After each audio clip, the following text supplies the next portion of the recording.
Hi friends, welcome to Chetana's world. ನಾವಿವತ್ತು ಇದ್ಕಿದ ಅವರೆಕಾಳು ಮತ್ತು ಸಬ್ಬಕ್ಕಿನ ಉಪಯೋಗಿಸ್ಕೊಂಡು ಒಂದು ಮಿಕ್ಸ್ಚರ್ ಮಾಡೋಣ. ನೋಡಿ ಎಷ್ಟು ಚೆನ್ನಾಗಿದೆ. ಟೇಸ್ಟ್ ಅಂತೂ ತುಂಬ ಚೆನ್ನಾಗಿರುತ್ತೆ. ತುಂಬ ಈಸಿ ಕೂಡ ಮಾಡೋದು. ಹೇಗೆ ಮಾಡೋದು ನೋಡ್ಕೊಂಡು ಬರೋಣ. ನೋಡಿ, ಇಲ್ಲಿ ನಾನು ಚಿಲ್ಲಿ ಪೌಡರ್ ತೊಗೊಂಡಿದ್ದೀನಿ 1 ಟೀ ಸ್ಪೂನ್, ಅರಿಶಿನ ತೊಗೊಂಡಿದ್ದೀನಿ ಅರ್ಧ ಟೀ ಸ್ಪೂನ್, ಮತ್ತು ಉಪ್ಪು ತೊಗೊಂಡಿದ್ದೀನಿ 1 ಟೀ ಸ್ಪೂನ್, ಮತ್ತು ಕರಿಬೇವು ತೊಗೊಂಡಿದ್ದೀನಿ. ಒಂದು ಮುಕ್ಕಾಲು ಬೌಲಷ್ಟು ನಾನು ಸಬ್ಬಕ್ಕಿ ತೊಗೊಂಡಿದ್ದೀನಿ, ಅರ್ಧ ಬೌಲಷ್ಟು ಕಡಲೆ ಬೀಜ ತೊಗೊಂಡಿದ್ದೀನಿ, ಒಂದು ದೊಡ್ಡ ಬೌಲಲ್ಲಿ ಇದ್ಕಿದ ಅವರೆಕಾಳು ತೊಗೊಂಡಿದ್ದೀನಿ. ಫ್ರೆಶ್ ಆಗಿರಬೇಕು ಕಾಳು, ತುಂಬ ರುಚಿಯಾಗಿರುತ್ತೆ. ಅದನ್ನು ಜಸ್ಟ್ ಸುಮ್ಮನೆ ವಾಶ್ ಮಾಡಿಕೊಂಡು ನಾನು ಜಸ್ಟ್ ಟವಲ್ ಮೇಲೆ ಈ ಥರ ಹರಡ್ಕೊಂಡಿದ್ದೀನಿ. ಯಾಕಂದರೆ ನಾವು ಅದೆಲ್ಲ ಇದ್ಕಿ ಎಲ್ಲ ಮಾಡೋದ್ರೊಳಗೆ ಪ್ರೋಸೆಸ್ಸು ಸ್ವಲ್ಪ ಡ್ರೈ ಆಗಿರುತ್ತೆ. ಅದು ಕಾಳು ಈ ಥರ ಮಾಡೋದ್ರಿಂದ ಮಾಯ್ಶ್ಚರ್ ಆಗಿರುತ್ತೆ. ನೋಡಿ, ಆಯಿಲ್ ಇಟ್ಕೊಂಡಿದ್ದೀನಿ ನಾನು. ಆಯಿಲ್ ಬಿಸಿ ಆದಮೇಲೆ ಕಾಳು ಹಾಕಿ ಚೆಕ್ ಮಾಡಿಕೊಂಡೆ ಬಿಸಿ ಆಗಿದೆಯಾ ಅಂತ. ಚೆನ್ನಾಗಿ ಬಿಸಿ ಆಗಿದೆ. ಇದು ಹೈ ಫ್ಲೇಮಲ್ಲೇ ಇರಬೇಕು. ಅವರೆಕಾಳು ಫ್ರೈ ಮಾಡಬೇಕಾದ್ರೆ ಯಾವತ್ತೇ ಆಗಲಿ ಗ್ಯಾಸ್ ಫ್ಲೇಮು ತುಂಬ ಹೈಯಲ್ಲಿ ಇರಬೇಕು. ಇದು ಫ್ರೈ ಆಗೋದಕ್ಕೆ ಸ್ವಲ್ಪ ಟೈಮ್ ತೊಗೊಳುತ್ತೆ. ಏನಿಲ್ಲ ಅಂದರೆ ಒಂದು 5 ಮಿನಿಟ್ಸ್ ಆದರೂ ಬೇಕು. ಒಂದೊಂದು ಬ್ಯಾಚ್ ಅದು 5 ಮಿನಿಟ್ಸ್ ತೊಗೊಳುತ್ತೆ.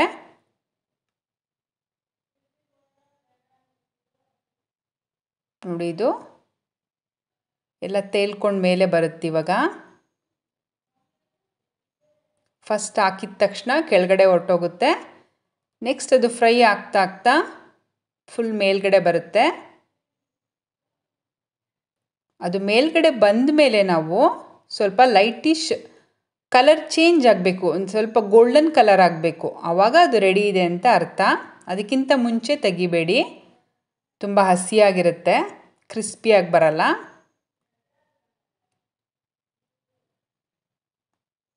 ಮಿನಿಮಮ್ 5 ಮಿನಿಟ್ಸ್ ಅಂತೂ ಬೇಕೇ ಬೇಕು ಇದು ಫ್ರೈ ಆಗೋದಕ್ಕೆ. ಐ ಫ್ಲೇಮಲ್ಲಿ ಇಟ್ಟರೂ ಕೂಡ. ನೋಡಿ, ಈಗ ಆಟೋಮೆಟಿಕ್ಕಾಗಿ ಅದೇ ಮೇಲೆ ಬರ್ತಾ ಇದೆ ಎಲ್ಲ ಕಾಳುಗಳು. ನೋಡಿ, ನೀಟಾಗಿ ಕಾಣ್ತಾ ಇದೆ ಇದು ಬರ್ತಾ ಇರೋದು. ನೋಡಿ, ಕಲರ್ ಕೂಡ ಇವಾಗ ಚೇಂಜ್ ಆಗ್ತಾ ಇದೆ. ಅದು ಲೈಟಾಗಿ ಚೇಂಜ್ ಆಗಬೇಕು. ತುಂಬ ಬ್ರೌನ್ ಕಲರ್ ಆದರೂ ಟೇಸ್ಟ್ ಚೆನ್ನಾಗಿ ಬರಲ್ಲ. ಲೈಟಿಶ್ ನೋಡಿ ಈ ಕಲರ್ ಬರಬೇಕು. ಇವಾಗ ಇದು ರೆಡಿ ಇದೆ. ಇದು ನೋಡಿ ಎಷ್ಟು ಚೆನ್ನಾಗಾಗಿದೆ ಕ್ರಿಸ್ಪಿಯಾಗಿ. ಇದನ್ನು ಹೀಗೆ ಕೂಡ ತಿನ್ಬೋದು, ತುಂಬ ರುಚಿಯಾಗಿರುತ್ತೆ. ಉಪ್ಪು ಮತ್ತು ಖಾರ ಹಾಕ್ಕೊಂಡು ತಿಂದರೆ ಖಾರದ ಪೌಡರ್ ತುಂಬ ರುಚಿಯಾಗಿರುತ್ತೆ.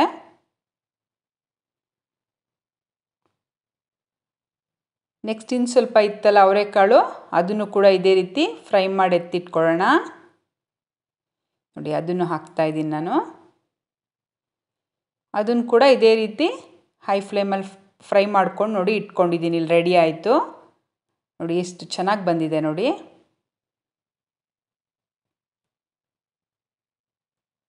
ಇವಾಗ ನೆಕ್ಸ್ಟ್ ನಾವು ಅದೇ ಆಯಿಲ್ಗೆ ಸಬ್ಬಕ್ಕಿ ಹಾಕ್ಕೊಳ್ಳೋಣ. ಇದಕ್ಕೂ ಅಷ್ಟೇ ಆಯಿಲು ತುಂಬ ಕಾದಿರಬೇಕು. ನೋಡಿ, ಪಾಪ್ಕಾರ್ನ್ ರೀತಿ ಇದು ಹರಳ್ಕೊಳ್ಳುತ್ತೆ ಸಬ್ಬಕ್ಕಿ. ಫ್ಲೇಮ್ ಯಾವತ್ತೇ ಆಗಲಿ ತುಂಬ ಹೈ ಇರಬೇಕು ಸಬ್ಬಕ್ಕಿ ಕೂಡ. ಫ್ಲೇಮ್ ಕಡಿಮೆ ಆದರೆ ನೋಡಿ, ಈಗ ನೆಕ್ಸ್ಟ್ ನಾನು ಇನ್ನೊಂದು ಬ್ಯಾಚ್ ಹಾಕಬೇಕಾದ್ರೆ ಸಬ್ಬಕ್ಕಿ ಸ್ವಲ್ಪ ವೆಯ್ಟ್ ಮಾಡಿ ಹಾಕ್ತೀನಿ. ಯಾಕಂದರೆ ಆಯಿಲ್ ಮತ್ತೆ ಕಾಯಬೇಕದು. ನೋಡಿ, ಇವಾಗ ಆಯಿಲ್ ಮತ್ತೆ ಬಿಸಿಯಾಗಿದೆ. ಇವಾಗ ಹಾಕ್ತಾ ಇದ್ದೀನಿ. ನೋಡಿ, ಪಾಪ್ಕಾರ್ನ್ ರೀತಿ ಆಗುತ್ತೆ ಅದು ಸಬ್ಬಕ್ಕಿ. ತುಂಬ ಚೆನ್ನಾಗಿ ಹೊಂದ್ಕೊಳ್ಳುತ್ತೆ ಎರಡಕ್ಕೂ. ಅವರೆಕಾಳು ಮತ್ತು ಸಬ್ಬಕ್ಕಿ ತುಂಬ ಚೆನ್ನಾಗಿ ಹೊಂದ್ಕೊಳ್ಳುತ್ತೆ. ಅವಲಕ್ಕಿ ಕೂಡ ನೀವು ಹಾಕ್ಬೋದು.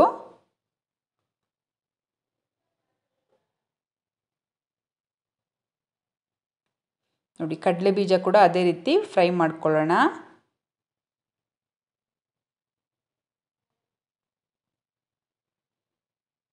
ತುಂಬ ಈಸಿಯಾಗಿ ಮಾಡ್ಬೋದು.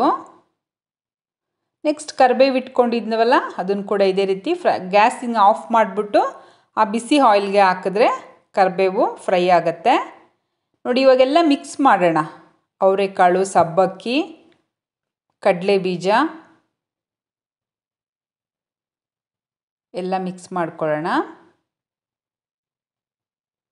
ಇದಕ್ಕೆ ನಾವು ಚಿಲ್ಲಿ ಪೌಡರ್ ಇಟ್ಕೊಂಡಿದ್ವಲ್ಲ, ಚಿಲ್ಲಿ ಪೌಡರು, ಸಾಲ್ಟು ಮತ್ತು ಅರಿಶಿನ ಹಾಕಿ ನೀಟಾಗಿ ಮಿಕ್ಸ್ ಮಾಡೋಣ.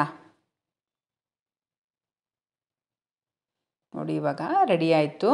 ಕರಿಬೇವಿತ್ತಲ್ಲ ಅದನ್ನು ನಾವು ಕೈಯಲ್ಲಿ ಈ ಥರ ಪುಡಿ ಮಾಡಿಕೊಂಡು ಹಾಕಿದ್ರೆ ಚೆನ್ನಾಗಿ ಹೊಂದ್ಕೊಳ್ಳುತ್ತೆ. ಇಷ್ಟು ಚೆನ್ನಾಗಿರುವ ಮಿಕ್ಸ್ಚರು ಮನೆಯಲ್ಲೇ ಈಸಿಯಾಗಿ ರೆಡಿ ಆಯಿತು. ಈ ರೆಸಿಪಿ ನಿಮಗೆ ಇಷ್ಟ ಆಗಿದ್ದಲ್ಲಿ ನನ್ನ ಚೇತನಾಸ್ ವರ್ಲ್ಡ್ ಚಾನಲ್ನ ಪ್ಲೀಸ್ ಲೈಕ್ ಮಾಡಿ, ಶೇರ್ ಮಾಡಿ ಆ್ಯಂಡ್ ಸಬ್ಸ್ಕ್ರೈಬ್ ಮಾಡಿ. Thank you.